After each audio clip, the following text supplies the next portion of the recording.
Halo semuanya, sepertinya aku udah lama banget nggak bikin yang namanya magic sharing. Karena menurutku magic sharing yang kemarin tuh udah aku serahin semua ilmuku ke kalian. Dan sekarang ini aku mau bikin magic sharing yang kedua, atau bisa dibilang season kedua kalian, tapi dengan tema-tema yang berbeda.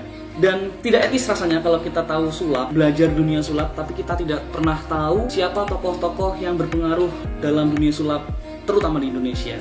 Dan untuk episode pertama ini, sepertinya kalian sudah tahu dari judulnya. Dan ya, ini dia Magic Sharing season kedua, bagian pertama.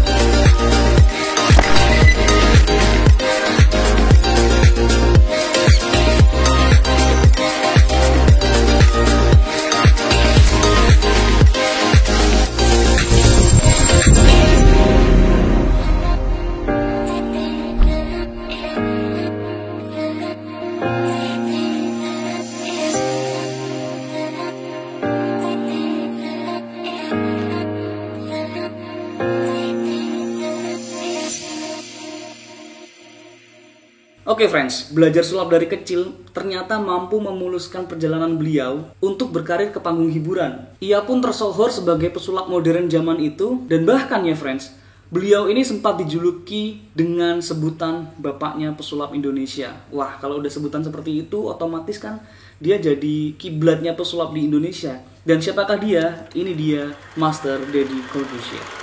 Hanya dengan menggunakan kekuatan pikiran, kita bisa memanipulasi. Psikokinetik adalah sebuah fenomena kekuatan pikiran. Kedua, saya akan bermain sederhana. Saya akan bermain dengan sebuah pak kartu. Tapi terus ditanyain namanya siapa? Kok nggak tahu tuh namanya siapa? Ketika tali tersebut bisa tersambung kembali, semua ilmu fisika yang saya pelajari hilang. Matematika. Oke, kita bahas dari latar belakangnya dulu. Jadi friends, buat kalian yang belum tahu, nama Master Deddy Corbuzier itu aslinya adalah Deodatus Andreas Deddy Cahyadi Sunjoyo. Dan kabarnya beliau ini sudah jatuh cinta dengan seni sulap sejak beliau ini usia kurang lebih 8 tahun.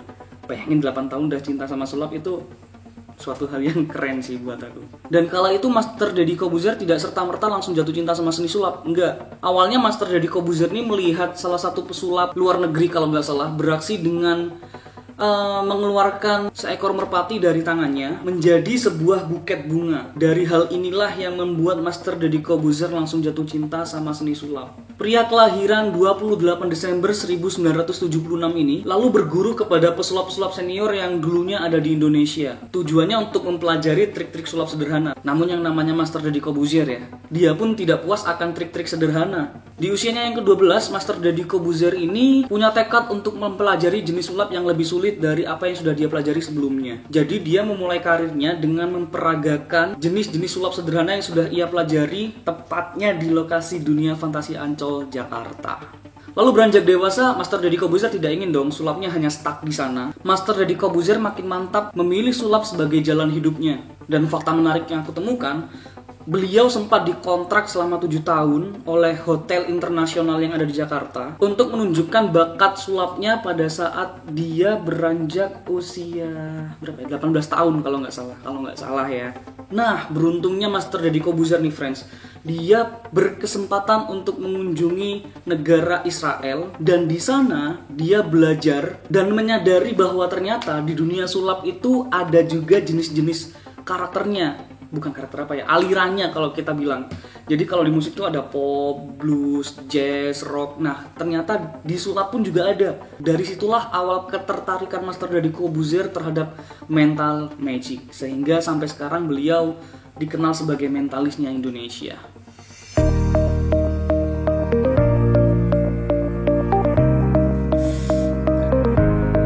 Balik ke Indonesia, Master Deddy Corbuzier yang awalnya namanya panjang banget, meringkas namanya menjadi Deddy Corbuzier, apa yang kita kenal sampai detik ini. Dan sekaligus merubah gaya penampilannya menjadi lebih unik. Kalau misalkan teman-teman ingat, dulu Master Deddy Corbuzier itu tidak polosan gitu. Dulu ada bentuknya, kalau masih ingat. Kalau pesulap lama pasti ingat nih. Dan berkat tayangan sulap pertama yang bertajuk Impresio, kalau nggak salah di RCTI, nama Deddy Corbuzier ini langsung naik dengan cepat, friends. Kalau nggak salah Impresio ini tayangnya tahun berapa ya? Tahun 2000 kalau nggak salah ya. Dan selama 3 tahun Master Deddy Corbuzier membawakan program Impresio dengan gaya yang selalu berbeda-beda. Ini yang membuat Master Deddy Corbuzier langsung naik dengan cepat. Dan lantas benar saja, segera dalam 10 tahun nama Deddy Corbuzier itu langsung dikenal di seluruh Indonesia dan berhasil memberikan sajian yang berbeda terhadap insan hiburan tanah air Indonesia. Master Deddy juga sempat menjadi juri utama di acara The Master, acara yang waktu itu jadi barometer pesulap di seluruh Indonesia. Kalau kamu nggak masuk The Master, kamu bukan pesulap. Kasarannya seperti itu ya. Yang dimana acara The Master juga tayang di RCTI. Kalau nggak salah, pertama kali The Master ada itu Master Deddy Corbuzier bareng sama Master Romy Rafael dan juga Mellisa Karim. Seingatku 3 orang itu, Master Deddy Corbuzier, Romy Rafael, dan Mellisa Karim. Dan saking bergengsinya acara The Master ini, friends, akhirnya acara The Master bisa jalan selama 5 session atau 5 tahun. Dan kesuksesan acara The Master ini menjadi pemantik untuk acara-acara sulap yang lain seperti The Master Junior yang juga tayang di RCTI. Lalu ada Raja Sulap yang kalau nggak salah waktu itu tayang di mana ya? Indosiar kalau nggak salah. Iya, Indosiar. Lalu ada The Next Mentalist di Trans 7, ada The Magic Show di Trans TV, Sexy Magic, dan yang terakhir kalau nggak salah ada Magic Comic Show. Selain jadi juri utama dan istilahnya konseptor dari acara-acara Magic ini, Master Deddy Corbuzier juga pernah menjadi konsultan untuk acara Magic yang lainnya. Kita sebut aja Master Hypnotis. Waktu itu acaranya Master Romy Rafael. Di balik itu, Master Deddy Corbuzier menjadi salah satu konsultan di acaranya Master Romy Rafael. Selain acaranya Master Romy Rafael, konsultannya Pak Master Deddy ini acara apa lagi ya? Memang sulap, memang sihir sih kalau nggak salah ya, aku juga lupa. Oke, lanjut.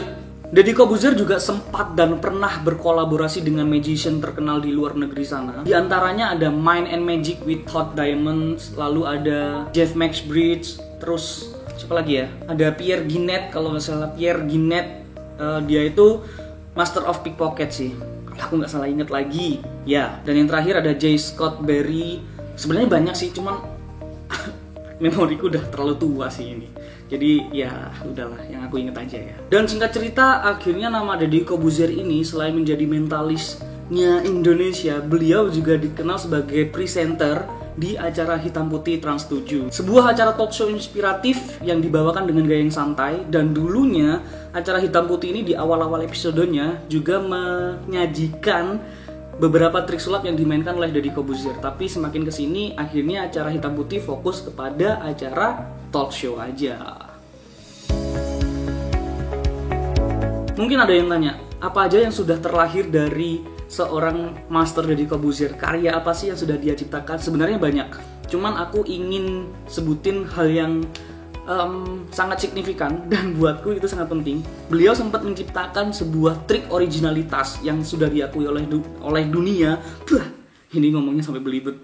Yang diakui oleh dunia. Nama triknya adalah free will. Kalau kalian tahu dulu, free will ini adalah rutin yang sangat ampuh, tapi itu salah satu karya yang tercipta dari seorang Master Deddy Corbuzier. Selain trik, beliau juga menciptakan buku, dan latar belakangnya sebagai seorang psikologi membantu beliau menulis 2 buku yang berjudul Divka dan Mantra. Itu buku ajib banget sih waktu itu. Kalau nggak salah tahun berapa ya buku itu ya? 2005 sih. 2005 apa 2006 ya? 5 sih sepertinya. Ya udahlah, pokoknya tahun itulah. Buku yang mengulas beberapa trik sulap mendapatkan respon yang positif dari publik. Dan buku teranyar yang diciptakan oleh Deddy Corbuzier adalah ini ya bukunya. Bentar ya. Nama bukunya adalah Book of Magic, dimana ini buku keren banget. Selain ada trik basic, di sini juga kita dijelaskan tentang sejarah-sejarah dari sulap, history dari ya let's say Harry Houdini, dan keren banget sih buku ini. Kapan-kapan aku bakal review buku ini kalau kalian mau, dan kalau kalian mau aku review buku ini silahkan tulis di kolom komentar ya. Kalau enggak juga nggak apa-apa sih.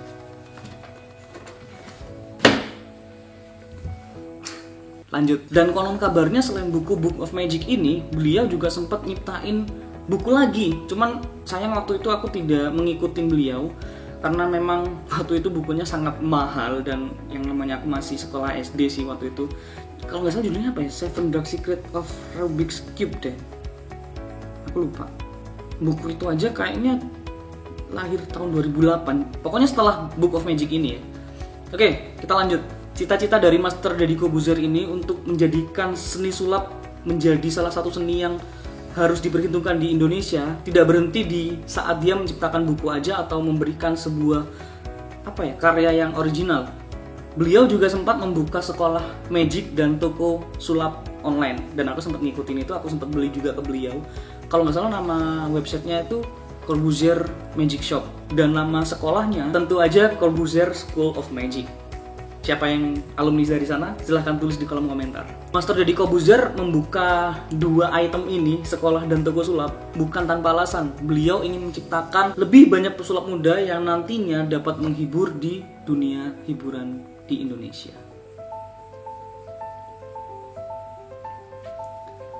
Oke, kalau kita udah bahas latar belakang, karir, dan karyanya, tidak etis kalau kita tidak membahas apa aja prestasi yang sudah diukir oleh Deddy Corbuzier. Dari ratusan bahkan ribuan atraksi yang sudah dilakukan oleh Deddy Corbuzier, setidaknya ada 3 yang membuatku pribadi itu takjub, dan 3-tiganya itu mungkin juga pernah menjadi perbincangan nasional waktu itu.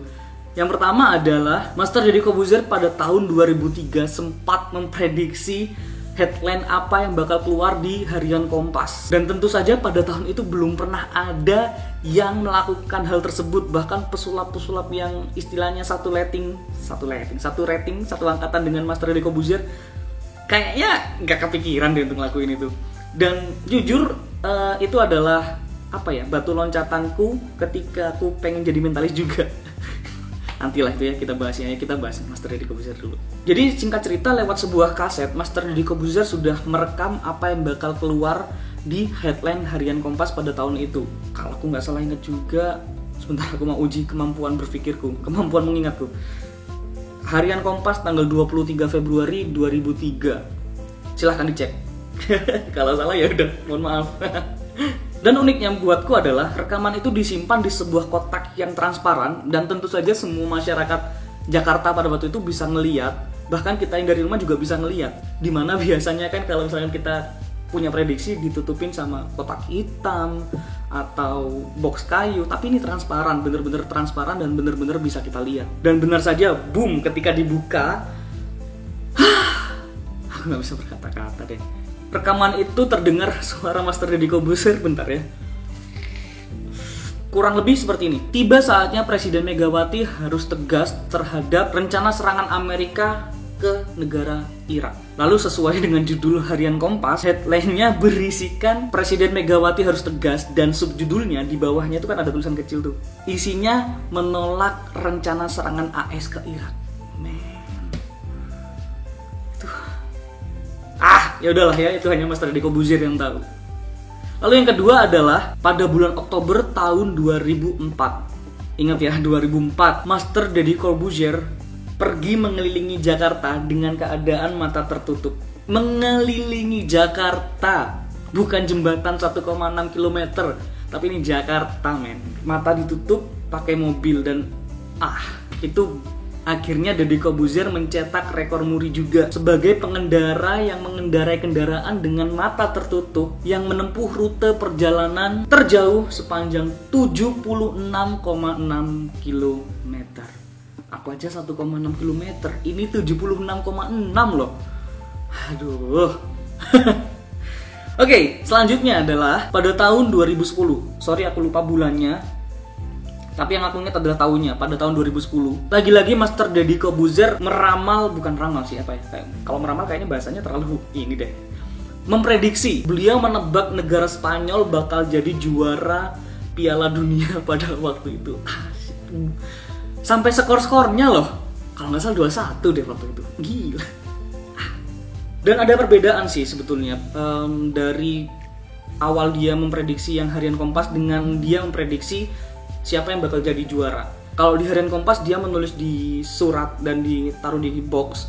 Di tahun 2010 ini beliau memprediksikan siapa yang lolos menjadi juara bahkan di Piala Dunia itu dengan membuat sebuah kode, yaitu kodenya kalau nggak salah adalah NC1253HZ6. Kode apakah itu? Ada yang tahu? Slot lama ya. Itu adalah kode link YouTube, dimana dalam video yang diunggah pada tanggal 17 Juni 2010 jelas Master Deddy Corbuzier mengatakan jika Spanyol bakal jadi juara utama di pagelaran Piala Dunia 2010. Dan berbicara soal, ini bukan atraksi lagi sih, tapi prestasi yang benar-benar beliau dapat. Beliau sempat mendapatkan yang namanya World Best Mentalist. World Best Mentalist, bukan The Best Mentalist Jawa Timur, tapi World Best Mentalist 2 kali 2 tahun berturut-turut. Prestasi lainnya apa sih selain di dalam dunia sulap? Di luar dunia sulap, Master Deddy Corbuzier juga berprestasi loh. Beliau berkali-kali masuk ke nominasi presenter terbaik di ajang Panasonic Gobel Award, dimana kayaknya ajang Panasonic Gobel Award pada waktu itu juga menjadi salah satu ajang yang bergengsi bagi para seniman di industri hiburan Indonesia. Bayangin, masuk nominasi dari tahun 2011 sampai tahun 2016. Lalu pada akhirnya beliau menang di tahun 2017. Dan di tahun berikutnya, tahun 2018, beliau juga menjuarai sebagai presenter terbaik. Bukan menjuarai siapa ya? Memenangkan Piala Panasonic Gobel Award ini. Oh ya, sorry, aku ralat sedikit. 2016 itu beliau masuk ke nominasi KPI Award, bukan Panasonic Gobel Award. Selain itu beliau masuk di nominasi Panasonic Gobel Award. Setelah tahun 2018, 2019 beliau juga sempat masuk lagi ke nominasi Panasonic Gobel Awards. Dan tahun 2020 ya you know lah, ada corona, diem di rumah. Selain sebagai mentalis yang sudah pasti sering tampil di acara sulap, di acara talk show yang tentunya membahas sulap di seluruh stasiun televisi yang ada di Indonesia, beliau juga sempat membintangi beberapa iklan dan beliau juga berkesempatan untuk main di layar lebar dan juga sinetron di Indonesia.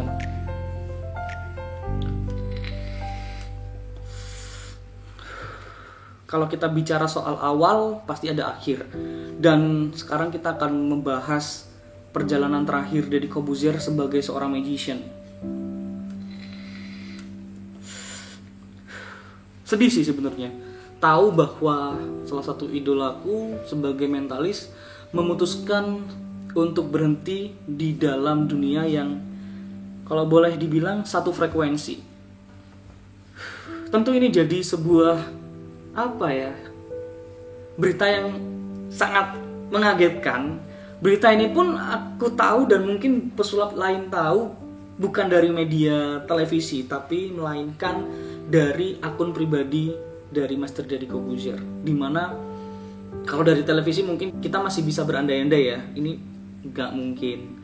Tapi ini di akun pribadinya yang otomatis ya udahlah. Perjalanan terakhir Master Deddy Corbuzier sebagai mentalis, I think I need to stop. Apalagi sejak punya Aska. Apalagi sejak punya Aska, dan saya tahu bahwa Aska butuh saya. Emang kenapa Papa naik pesawat? Karena kalau pesawatnya jatuh, Aska harus di sana sama Papa. Master Deddy Corbuzier memutuskan untuk lebih memaksimalkan waktunya demi sang anak ketimbang demi sulap. Dimana dunia sulap adalah dunia yang sangat amat berperan bagi kebesaran nama seorang Deddy Corbuzier. Dan bisa dibilang Master Deddy Corbuzier ini adalah pesulap terbaik yang pernah dimiliki Indonesia mungkin sampai detik ini. Aksi-aksi beliau meskipun mentalis yang tidak membutuhkan props yang terlalu besar, istilahnya kalau bahasa kasarnya paling simple dalam hal props ya, bukan dalam hal teknik atau apa.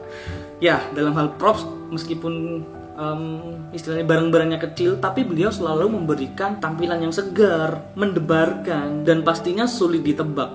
Dan sekali lagi, keputusan Deddy Corbuzier untuk berhenti di dunia sulap itu menggegerkan semua pesulap yang ada di Indonesia, bahkan sampai akar-akarnya, sampai pesulap underground pun kalau kalian istilahnya ngikutin, kalian pasti tahu apa yang kita rasain, apa yang aku rasain juga mendengar kabar bahwa Master Deddy Corbuzier berhenti dari dunia sulap. Sebab Deddy Corbuzier pun berhasil menciptakan pesulap-pesulap dengan nama besar yang ada di Indonesia. Dan secara tidak langsung berkat kehadiran Master Deddy Corbuzier, beliau menciptakan orang seperti saya, seperti kalian, dan mungkin teman-teman yang juga terinspirasi oleh Deddy Corbuzier. Kita harus berterima kasih kepada beliau. Dan yang terakhir, apa ya yang perlu kita bahas ya? Kayaknya fakta menariknya deh. Fakta menariknya berawal dari mendirikan sebuah komunitas dan manajemen yang biasa kita dengar dengan sebutan Pentagram pada tahun 1998. Kemudian komunitas atau manajemen ini menciptakan, melahirkan para pesulap yang tenar yang sudah kita tahu di Indonesia. Shut up. Antara lain adalah Romy Rafael, Demian Aditya, Bo Vernon, siapa lagi? Ogi Artemus, siapa lagi? Kalian pasti taunya ini doang ya. Padahal ada 2 lagi loh. Ayo siapa? Pesulap lama, siapa? Hah? Nggak inget, lupa. Ada Faro dan yang terakhir ada siapa? Bener banget, ada Dekisan. Tapi sayangnya Faro dan Dekisan ini memutuskan untuk tidak lanjut, dan aku pribadi juga tidak tahu apa alasan mereka. Tapi ya semoga alasannya memang untuk keperluan mereka sendiri dan kita tidak perlu tahu itu. Oke. Dan konon kabarnya pada akhir 2007 Pentagram Management itu berubah nama menjadi Corbuzier Management. Gak tahu ini kabarnya beneran atau tidak, tapi di kalangan pesulap kabar ini sudah apa ya istilahnya ya, jadi kabar burung. Dengan kebesaran nama Master Deddy Corbuzier, bukan berarti Master Deddy Corbuzier ini tidak pernah dihinggapi masalah ya. Karena kan semakin tinggi pohon semakin kenceng anginnya dong. Tapi yang aku maksud di sini adalah cobaan dalam melakukan trik ya, bukan konteks yang lain nih, tolong nih. Dan ada salah satu atraksi dari Master Deddy Corbuzier yang sempat crash dengan kepolisian. Waktu itu kalau tidak salah, Master Deddy Corbuzier beratraksi menangkap sebuah peluru yang ditembakkan dari pistol revolver. Usut punya usut, Master Deddy Corbuzier tidak memiliki izin untuk pistol yang dia gunakan. Nah, ini bisa jadi pelajaran buat teman-teman sekalian. Kalau misalkan kalian mau melakukan atraksi yang berbahaya, silahkan konsultasi dulu lah. Kita buat ini sebagai pelajaran aja ya, oke?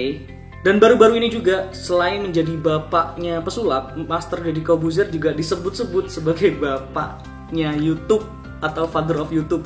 Emang dimana-mana jadi bapak nih Master Deddy Corbuzier nih. Alasannya simple, karena beberapa kali beliau upload video, beberapa kali pula videonya naik ke trending. Kayaknya emang ditakdirin jadi bapaknya Indonesia.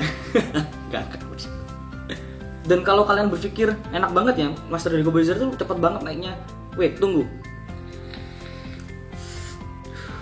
Mungkin kalian tidak tahu bahwa di balik kebesaran namanya, di balik kepopularitasannya, di balik apa yang dia punya, sebenarnya Master Deddy Corbuzier ini memiliki sebuah, kita bisa bilang ini penyakit yang dinamakan dengan disleksia. Di mana disleksia ini adalah penyakit yang membuat individunya sulit membaca, menulis, menghafal, dan bahkan Deddy Corbuzier itu sempat lupa untuk jalan pulang ke rumahnya sendiri. Tapi penyakit tersebut lantas tidak membuat Deddy Corbuzier down.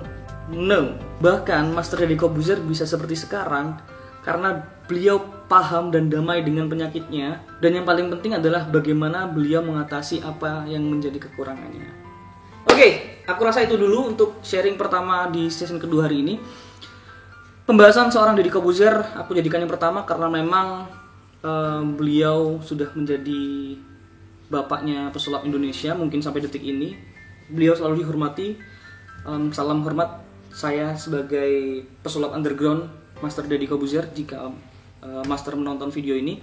Dan buat teman-teman, kalau misalkan kalian pengen tahu profil yang lain, silahkan tulis di kolom komentar. Sebenarnya aku sudah ngelis sih, dan yang aku list adalah siapa yang aku tahu dulu. Kalau misalkan nanti butuh riset lagi, silahkan komen aja, nanti biar aku share ke kalian.